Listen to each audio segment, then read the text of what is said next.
Bismillahirrahmanirrahim. Assalamualaikum warahmatullahi ta'ala wabarakatuh.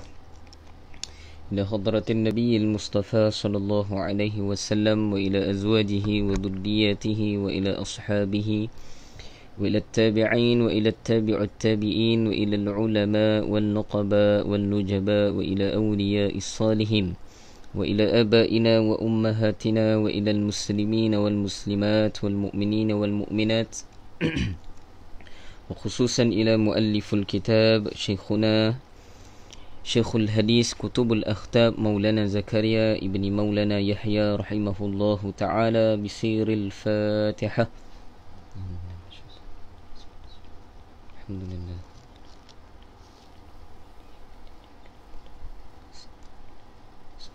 صراط الذين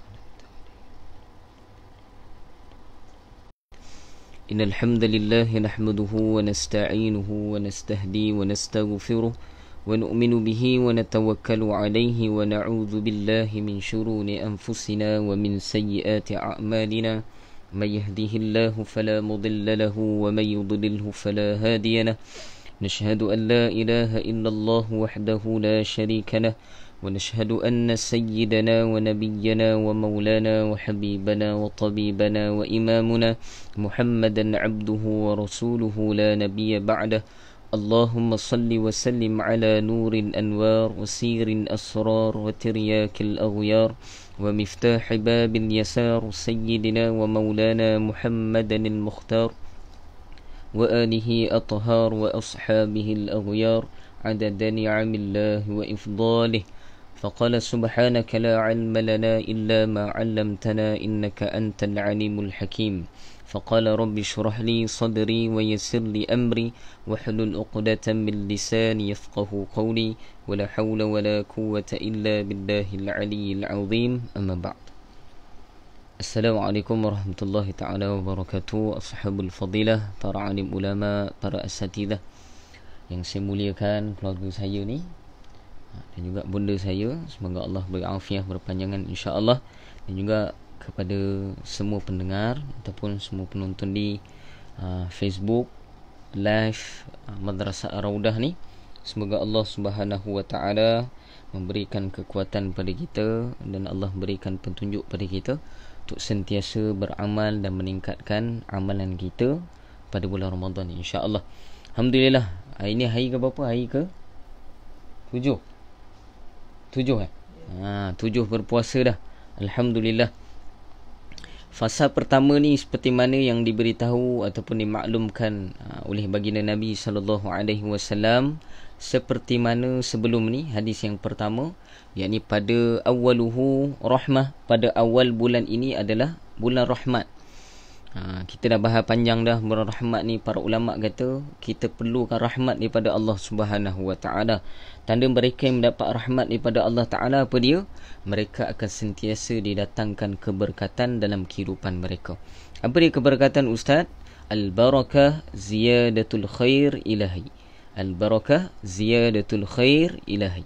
Berkat ni apa? Bertambahnya kebaikan di sisi Allah Subhanahu wa taala. Kalau kita di dalam bulan Ramadan ini pun kita digelarkan ataupun dinamakan bulan Ramadan ini dengan bulan apa? Ramadan ini dinamakan bulan Al-Mubarak. Al-Mubarak. Mubarak ni apa? Bulan yang berkat. Ramadan yang berkat. Para ulama mengatakan berkat ni apa? Pertama, penafsiran para ulama berkat pada sudut amalan kita. Maka pada bulan selain pada Ramadan, para ulama kata nak tahu bulan ini berkat ataupun tidak pada kita, bertambahnya kebaikan kita, yakni bertambahnya amal kita pada bulan Ramadan ini. Kalau sama je baca Quran kita pada bulan lain dengan bulan Ramadan, sama je solat sunat kita, sama je, para ulama kata tentang amalan kita dalam bulan Ramadan, para ulama kata mungkin kita kurang berkat dalam bulan Ramadan. Kena tingkatkan. La yukallifullahu nafsan illa usaha.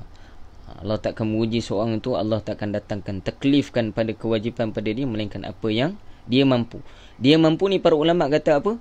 Dia mampu dengan daya usaha daripada diri dia. Kalau diri dia nak melakukan amalan tadi, maka Allah Ta'ala akan berikan kekuatan pada dia. Itu mukadimah lah. Alhamdulillah kita dah sampai hadis kedua dah. Yang mana hadis pertama, hadis kedua ni menceritakan tentang kelebihan di bulan Ramadan yang didatangkan khusus untuk umat Rasulullah sallallahu alaihi wasallam. Yang mana kita dah bahas yang pertama tentang bau busuk mulut mereka yang berpuasa. Tu kita dah bahas panjang dah. Yang kedua kita dah bahas bahawa ikan-ikan di laut mendoakan keampunan untuk mereka yang berpuasa sehingga mereka berbuka. Kita dah bahas malam. Dan juga pada hari ini insya-Allah kita akan bahaskan yang ketiga pula yang disebutkan oleh baginda Nabi sallallahu alaihi wasallam dalam hadis ini, bahawa kelebihan yang ketiga didatangkan untuk umat Muhammad ni apa dia? Setiap hari Allah Ta'ala akan menghiaskan syurganya dan berkata, telah hampir masanya hamba-hambaku yang saleh akan dilepaskan daripada beban-beban dan mereka akan datang kepadamu. Apa dia kelebihan ketiga pada kita? Pada setiap bulan Ramadan ini, para ulama baginda Nabi SAW maklumkan pada kita apa? Pada setiap bulan Ramadan ini akan dihiasi syurga-syurga mereka yang berpuasa. Apa yang dimaksudkan dihiaskan syurga ini? Para ulama kita dan juga Maulana Zakaria, kita baca dulu syarah Maulana Zakaria kat sini. Keistimewaan ketiga ialah syurga dihiasi. Perkara ini telah dinyatakan dalam banyak hadis. Dalam setengah riwayat dinyatakan bahawa sejak dari awal tahun lagi syurga telah mula dihiasi untuk Ramadan. Para ulama mengatakan menurut Maulana Zakaria, bukan sahaja di bulan Ramadan, pada awal tahun lagi syurga telah mula dihiasi untuk menyambutnya bulan Ramadan. Itu pertama. Yang kedua, para ulama mengatakan memang di bulan Ramadan dipertingkatkan lagi hiasan bagi mereka-mereka yang berpuasa, yakni mereka yang bakal menjadi penghuni syurga Allah Subhanahu wa taala. Kalau kita menurut tafsiran logik akal kita sekarang ni, boleh dikatakan bulan Ramadan ni adalah bulan extravaganza, extravaganza, ataupun orang kata apa, bulan bonus. Mereka yang dapat bonus nak renovate rumah, dikatakan bulan inilah bulan yang untuk ditambahkan ataupun dinaik tarafkan bagi syurga-syurga mereka yang berpuasa. Sepatutnya para ulama kata kita perlu berkejar-kejar untuk menghiasi syurga kita. Sebab apa? Khusus bagi bulan Ramadan, para ulama kata khusus yang Allah Ta'ala akan menghiasi syurga bagi mereka yang berpuasa. Di mana Maulana Zakaria mentakkidkan lagi, bukan sahaja di bulan Ramadan, bahkan daripada awal tahun lagi syurga telah dihiaskan semata-mata untuk menyambut Ramadan. Maksud dia apa? Penghuni langit ataupun penghuni syurga, mereka ini telah tahu siapa penghuni syurga sekarang ni? Para bidadari Allah Subhanahu wa taala. Ustaz, syurga dah ada ke sekarang? Ada. Bukan sekarang saja, sebelum pada datangnya kita telah datangnya syurga Allah Subhanahu wa taala. Tu para ulama mengatakan seperti mana yang diriwayatkan tentang Nabi Adam alaihi salam. Nabi Adam telah berada di syurga Allah Subhanahu wa taala. Maka para ulama mengatakan di bulan Ramadan ini khusus untuk dihiaskan bagi mereka yang berpuasa bagi syurga mereka. Seperti mana yang diriwayatkan. Ustaz, perlu ke kita hias syurga kita? Macam mana kita nak hias syurga kita? Para ulama mengatakan perlu dengan amalan-amalan di dunia ini. Seperti mana yang diriwayatkan dalam sebuah hadis yang lebih kurang mafhumnya, bahawa bila baginda Nabi SAW sewaktu dimi'rajkan oleh Allah Ta'ala ke Sidratul Muntaha. Kita tahu Isra' wal Mi'raj bagaimana Nabi kan? Nabi naik ke Sidratul Muntaha. Di setiap langit tadi Nabi berjumpa dengan para nabi-nabi terdahulu. Antara nabi yang baginda Nabi SAW, antara Rasulullah jumpa adalah Nabi Ibrahim AS. Nabi Ibrahim siapa Ustaz? Nabi Ibrahim adalah abina. Para ulama mengatakan bapa segala Rasul adalah Nabi Ibrahim AS. Nabi Ibrahim AS pernah mewasiatkan atau memberitahu kepada baginda Nabi SAW bahawa Nabi Ibrahim AS maklum pada Nabi apa? Yang lebih kurang mafhumnya, sesungguhnya ya Muhammad, di syurga ini tanahnya sangat subur. Tanah di syurga ini sangat subur. Maka sangat baik untuk bercocok tanam di dalam syurga ini. maka kata Nabi Ibrahim alaihi salam kepada Rasulullah sallallahu alaihi wasallam, maka perlu bagi umat kamu ni memperbanyakkan amalan untuk menanam benih-benih ataupun menanam pokok-pokok di dalam syurga Allah Subhanahu wa taala. Sebab tu dalam riwayat Nabi sallallahu alaihi wasallam bersabda bahawa sekali diucapkan subhanallah, maka ditumbuhkan satu pokok di dalam syurga Allah Subhanahu wa taala. Sekali diucapkan subhanallah, akan ditumbuhkan satu pokok di dalam syurga Allah Subhanahu wa taala. Ini kita bahas bab syurga sedikit, supaya ada ihtisab. Kita ni rasa bersungguh-sungguh dalam bulan Ramadan ini untuk lebih banyak beramal kepada Allah Subhanahu wa taala. Tambahan juga dalam riwayat kita pernah tahu bahawa bagi mereka yang berpuasa ini, baginda Nabi SAW memaklumkan, khusus bagi mereka yang berpuasa, mereka yang mendapat ganjaran kerana puasanya, besok mereka akan masuk di dalam syurga Allah melalui pintu Ar-Rayyan. Ar-Rayyan, dan riwayat kata pintu Ar-Rayyan. Pintu Ar-Rayyan khusus untuk mereka yang berpuasa. Para ulama kata bagi mereka yang selalu berjihad di jalan Allah Subhanahu wa taala, maka mereka akan masuk ke dalam syurga dengan melalui pintu jihad. Ada juga pintu sedekah, ada juga pintu bagi solat dan sebagainya. Banyak pintu syurga Allah Subhanahu wa taala. Dan para ulama mengatakan di dalam syurga Allah ni berbagai-bagai nikmat. Kalau kita nak cerita kat sini tak habis sebenarnya. Cuma saya kongsikan beberapa nikmat syurga Allah Subhanahu wa taala.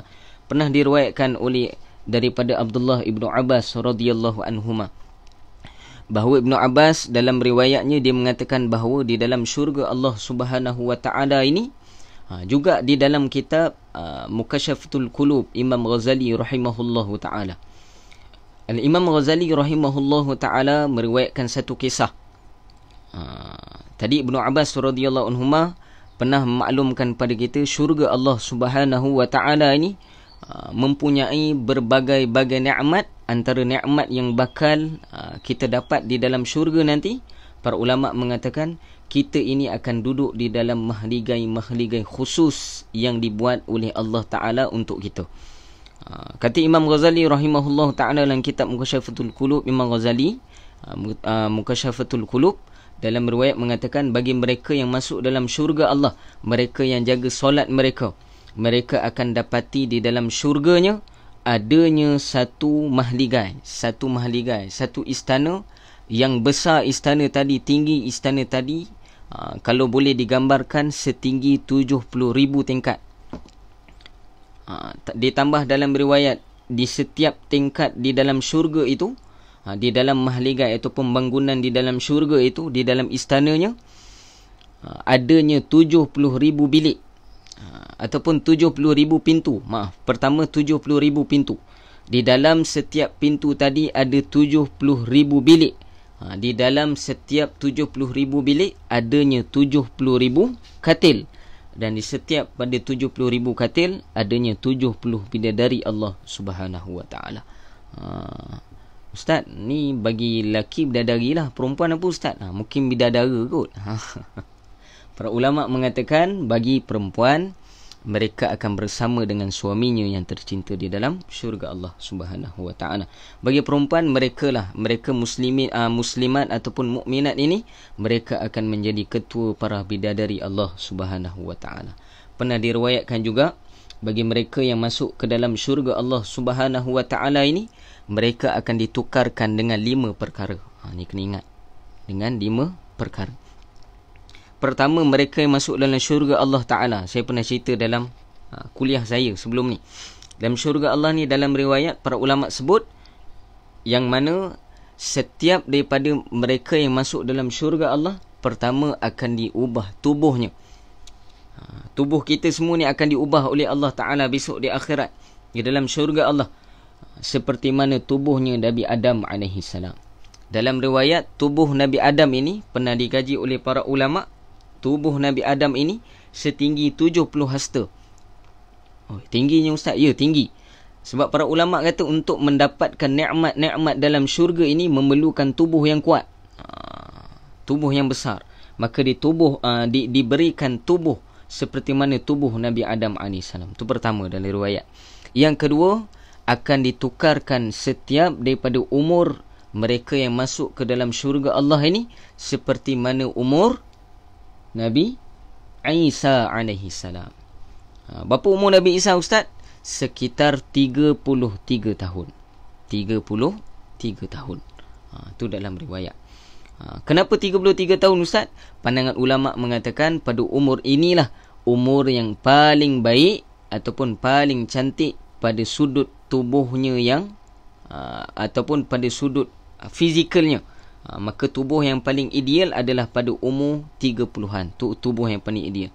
Baik daripada sudut tenaganya, baik pada sudut rupanya dan sebagainya. Ini bahasa ulama. Dan yang ketiga, para ulama juga mengatakan akan ditukarkan. Pertama tadi, Allahumma salli ala Muhammad, tubuh dia besar, umur. Yang kedua adalah umur Nabi Isa AS. Dan yang ketiga, akan diubahkan suara. Suara setiap pada penghuni syurga ni akan diubah seperti mana suara Nabi Daud AS. Ustaz, macam mana suara Nabi Daud? Sedap ke? Ya, sedap. Pernah diriwayatkan dalam kitab.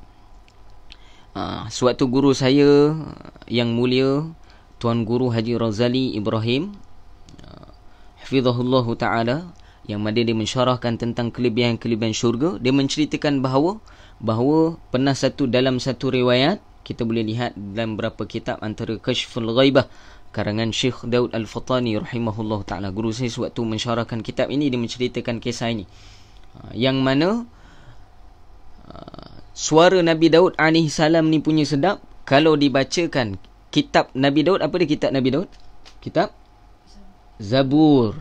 Kitab Zabur.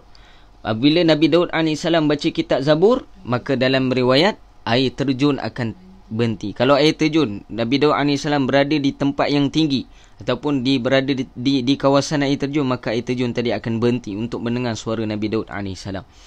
Kalau Nabi Daud AS dari riwayat, kata guru kami, kalau dia duduk di tepi pantai, nescaya akan berhenti ombak. Ombak akan berhenti untuk mendengar suara Nabi Daud AS. Kalau dia duduk di tempat yang tinggi, maka setiap burung-burung akan berhenti untuk berhenti berkicau ataupun berhenti untuk duduk sebentar untuk mendengar suara Nabi Daud AS. Punya sedap. Ini suara kita sedap-sedap pun bukan ombak, kipas pun tak berhenti. Nabi Daud AS, para ulama mengatakan apa? Bukan sahaja perkara-perkara yang manusia ataupun makhluk ini, bahkan pada sudut akal kita pun tak logik, tapi nak beritahu bahawa sedapnya suara Nabi Daud AS. Itu yang ketiga. Yang keempat, akan diberikan bagi mereka yang masuk ke dalam syurga Allah Ta'ala, akan ditukarkan wajahnya cantik seperti wajah Nabi Yusuf AS. Ni semua sedia maklum, Nabi Yusuf AS ni sangat cantik. Dalam beberapa riwayat kita tahu tentang potong buah, potong bawang dan sebagainya. Potong buah, dan riwayat ada setengah juga mengatakan potong bawang, bukan membawang, potong bawang. Sehingga perempuan-perempuan, baik janda ke, baik anak dara ke, baik nenek-nenek ke, semuanya akan terpegun apabila melihat Nabi Yusuf AS. Maka para ulama mengatakan akan ditukarkan wajah kita seperti wajahnya Nabi Yusuf AS. Dan yang terakhir dalam riwayat, para ulama mengatakan akan ditukarkan budi pekerti, attitude kita ini ataupun akhlak kita akan ditukarkan. Kehidupan, cara hidup kita seperti mana kehidupan ataupun akhlaknya Rasulullah sallallahu alaihi wasallam. Itu dalam riwayat. Dan di akhir daripada kuliah saya ni, apa dia ni? 19 minit. Yang mana pernah diriwayatkan, saya selalu cerita dalam kuliah saya, dan hari ini saya nak memperingatkan lagi, bahawa satu riwayat, satu kisah yang mana diriwayatkan ada seorang hamba Allah Subhanahu wa taala, yang mana di akhirat nanti diberitakan seorang hamba ini adalah hamba yang syurga yang paling bawah. Syurga yang paling bawah sekali. Syurga paling tinggi apa Ustaz? Syurga Firdaus. Itu paling tinggi. Dan di dalam tingkatan syurga Firdaus ada satu tingkatan lagi yang lebih tinggi. Apa dia? Di dalam syurga Firdaus ada tempat yang lebih tinggi lagi. Para ulama kata syurga Firdaus ni adalah syurga VVIP. Very very important person. Syurga orang hebat-hebat. Siapa? Rasulullah, para nabi-nabi, para sahabat, para ulama, para awliya. Semuanya berada pada syurga Firdaus. Para ulama kata di dalam syurga Firdaus ini ada tempat ataupun adanya tingkatan yang tinggi. Siapa? Tempat itu adalah tempat siapa? Tempatnya Rasulullah sallallahu alaihi wasallam yang bernama Wasilah. Sebab tu para ulama kata disunatkan bagi kita, bahkan Rasulullah galakkan pada kita, kalau kamu nak memohon syurga, maka kamu mohonlah syurga Firdaus. Maka dalam riwayat tadi saya nak ceritakan bahawa ada satu hamba Allah ini yang mana Allah Ta'ala telah mentakdirkan dia dengan amalannya, dia telah masuk di dalam syurga Allah yang paling rendah. Syurga yang paling rendah ni para ulama kata besar dia sahaja 10 kali ganda dunia. Syurga yang paling kecil dalam riwayat kata besar dia 10 kali ganda dunia. Bumi ni, para ulama kata bukan bumi, dunia. Bumi ni saja para ulama dalam kajian sains besar dia apa? Besar bumi ini para ulama kata bukan besar bumi, besar matahari. Saya nak bahas besar matahari adalah 100 kali ganda bumi.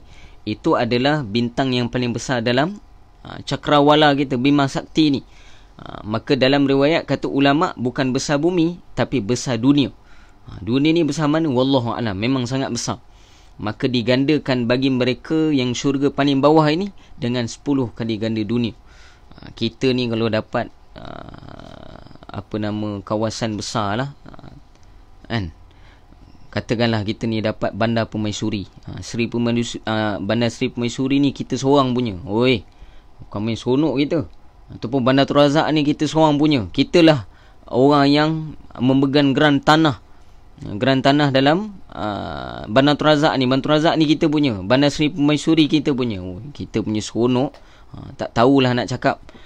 Ini pun dapat tanah besar 2 jari ni. Jarak 2 jari pun kita dah bangga dah. Berebut dah adik-beradik kan.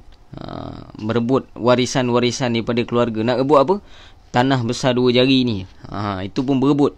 Para ulama kata tak perlu berebut. Di akhirat nanti akan diberikan syurga yang besarnya 10 kali ganda dunia. Maka masuknya hamba Allah ini ke dalam syurga yang paling bawah ini.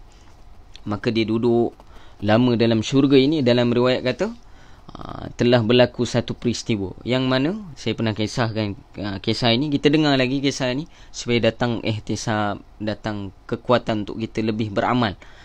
Yang mana dalam riwayat mengatakan sedang duduk penghuni syurga bawah ini, sedang dia duduk seronok duduk menikmati dalam syurga dia, syurga yang paling bawah ni, tiba-tiba kedengaran satu benda ataupun satu perkara jatuh daripada atas, daripada syurga dia jatuh ke bawah. Pum, jatuh. Kata guru kami mengeluarkan bunyi yang tidak pernah didengar bunyi itu selama dia duduk di dalam syurga dia. Berapa lama dia duduk dalam syurga tidak didatangkan dalam riwayat. Para ulama kata bila dia melihat barang yang jatuh, bukan melihat, bila barang tadi jatuh daripada syurga atas mengeluarkan bunyi, tidak ada bunyi itu tidak pernah didengar selama mana dia duduk dalam syurga dia. Tu yang pertama. Dan bunyi tadi mengeluarkan, barang tadi mengeluarkan bau yang sangat wangi yang tidak pernah dia bau sebelum ini, ataupun tidak pernah dia bau selama mana dia duduk dalam syurga dia. Dalam riwayat mengatakan dia telah datang ataupun dia ajak orang-orang ataupun segala rakyat dalam ataupun malaikat-malaikat untuk mencari apa barang yang jatuh daripada atas tadi. Dia pergi cari. Dalam riwayat mengatakan bila dia cari barang tadi, dia melihat satu mutiara ataupun satu permata yang mana telah jatuh ke dalam syurga dia. Permata ini pula para ulama kata juga dia tidak pernah lihat dalam syurga dia selama mana dia duduk dalam syurga dia. Permata tadi jatuh mengeluarkan bunyi yang tak pernah dia dengar, yang mengeluarkan bau tak pernah dia bau, dan cantiknya permata tadi tak pernah dia lihat sebelum ini.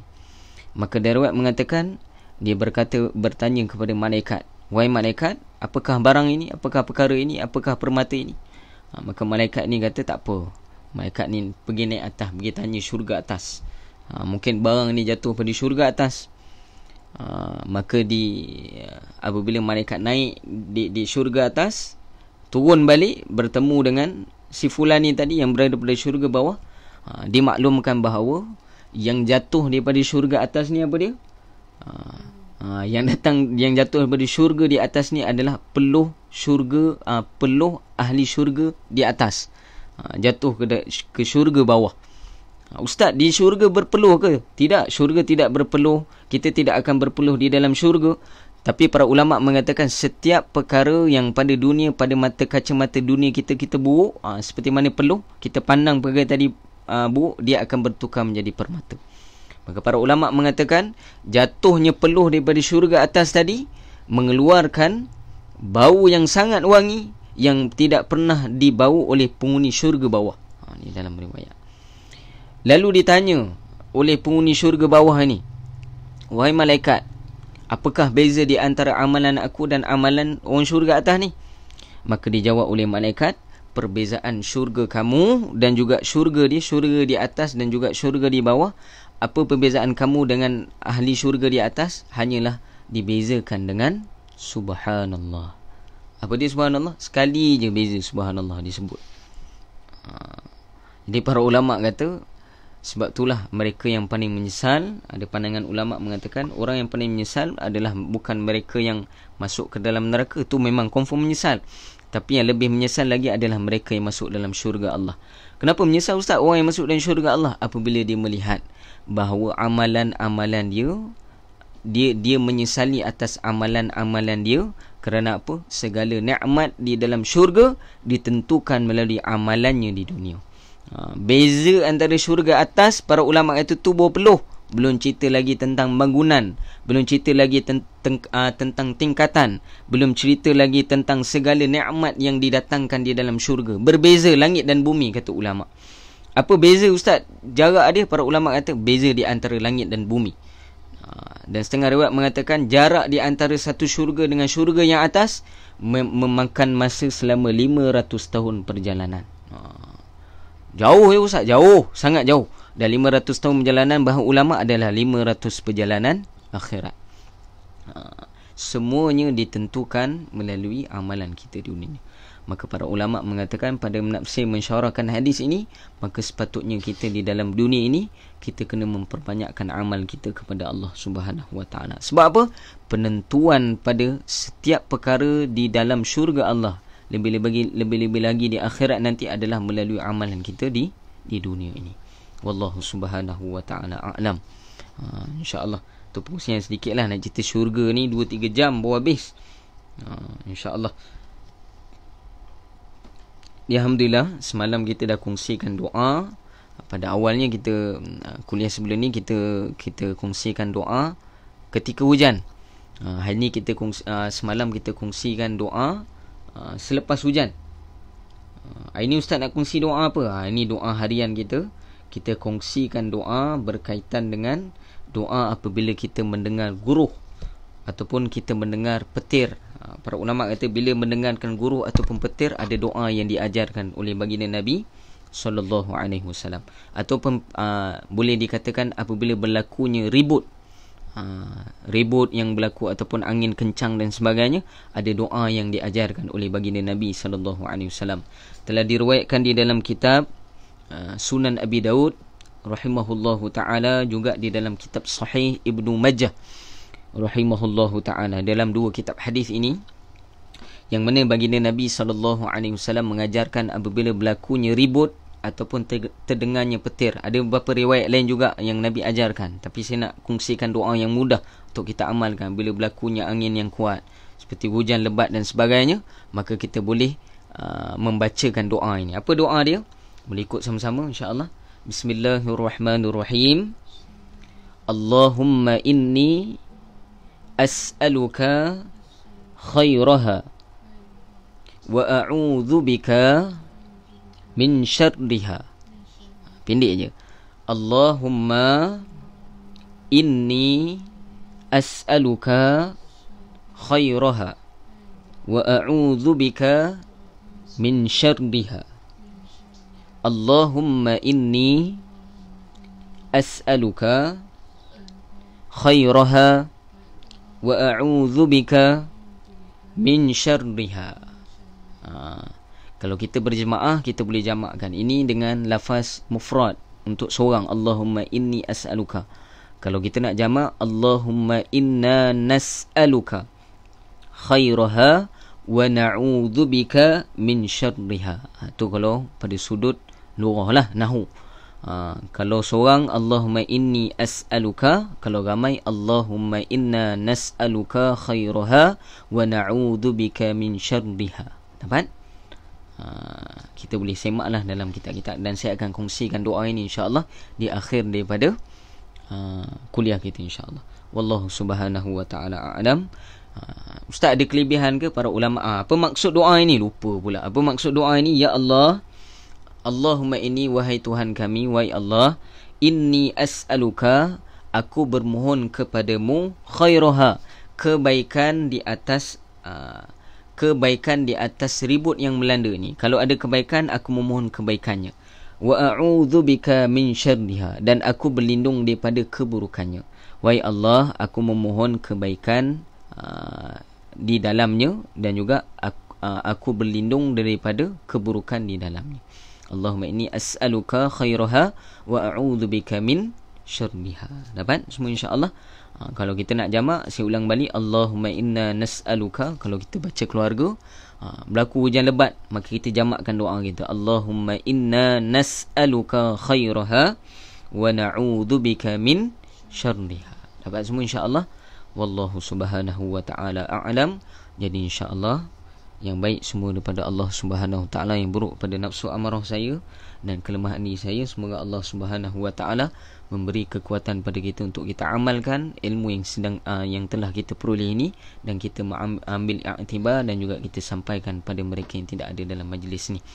Boleh kita sharekan pada orang lain. Semoga dengan share kita ini mendapat manfaat pada orang lain, dan juga kita dapat pahala daripada kita menganjurkan orang lain untuk berdoa dengan doa yang diajarkan oleh baginda Nabi sallallahu alaihi wasallam. Dan saya nak ingatkan, pada hari ini adalah Yaumul Jumaah, hari Jumaat, maka tidak ada yang lebih baik pada hari Jumaat ini selain daripada memperbanyakkan selawat kepada baginda Nabi sallallahu alaihi wasallam. Maka kita memperbanyakkanlah selawat pada bulan Ramadan ini, lebih-lebih lagi pada hari Jumaat ini insya-Allah. Wallahu ta'ala a'lam. Bismillahirrahmanirrahim. Allahumma inna nas'aluka ridhaka wal jannatul firdaus ma'a Rasulillah sallallahu alaihi wasallam, wa na'udzubika min sakhatika wan nar. Allahumma innaka 'afuwun karim tuhibbul 'afwa fa'fu anna wa an walidina wa jami'al muslimina wal muslimat bi rahmatika ya arhamar rahimin. Walhamdulillahi rabbil alamin. Wabillahi taufiq wal hidayah. Wassalamualaikum warahmatullahi ta'ala wabarakatuh. Berkenaan dengan tentang ibu mengandung yang mukhatiri atas anaknya, saya dah sharekan semalam pada tajuk itu, dengan tag daripada pandangan ataupun fatwa yang dikeluarkan oleh mufti wilayah, yakni sahibul Samahah, Dr. Zulkifli Al-Bakri, menurut pandangan Imam Syafi'i, sama seperti mana saya syarahkan sebelum ni. Wallahu ta'ala a'lam. Assalamualaikum warahmatullahi ta'ala wabarakatuh.